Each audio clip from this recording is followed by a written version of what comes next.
அச்சத்தை விளக்கி ராது பாடு பக்தி இச்சகத்தில் வாடும் மனிதர் உச்சி மீது வாடியிருந்து விடுகின்ற போதிலும் அச்சம் இல்லை அச்சம் இல்லை அச்சம் என்பதில்லை என்று புரிஞ்சு கிடைக்கும் சமுதாயத்திற்கு வந்தார் பாவலர் பாரதி செயற்கை வளங்கள் நாடு செயற்கை வளங்கள் இன்ப தமிழ் நாடு மாற்றாடி வருகின்ற தோல் தொட்டு தமிழ்நாட்டிலே இந்நாட்டில் ஆண்டு வரும் வீரம் சிறப்போடு வாழ்ந்திருக்கிறேன். அனைவரும் என் தாய் தந்தையை காண்பது வழக்கம். அதற்கு முன்பதாக என் தந்தையை காண வேண்டும். என் தந்தையை காண வேண்டும் என்று எப்படி சொல்ல வேண்டும் தெரியுமா?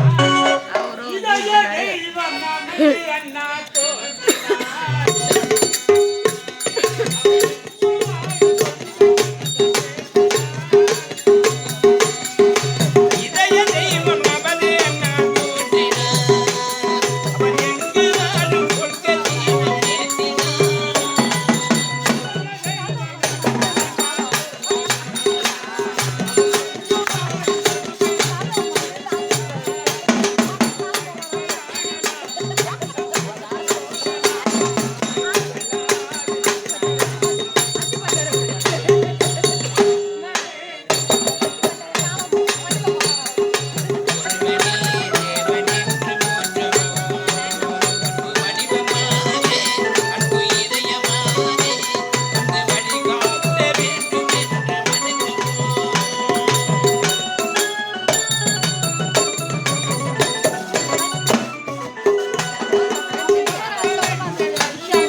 ஆடி பாடி கொண்டு என்னுடைய நாடானே பொன்னான நாடான காய்ச்சல் நாட்டி வந்து அணிவித்து என் அன்பு தங்கையை காண வேண்டும்.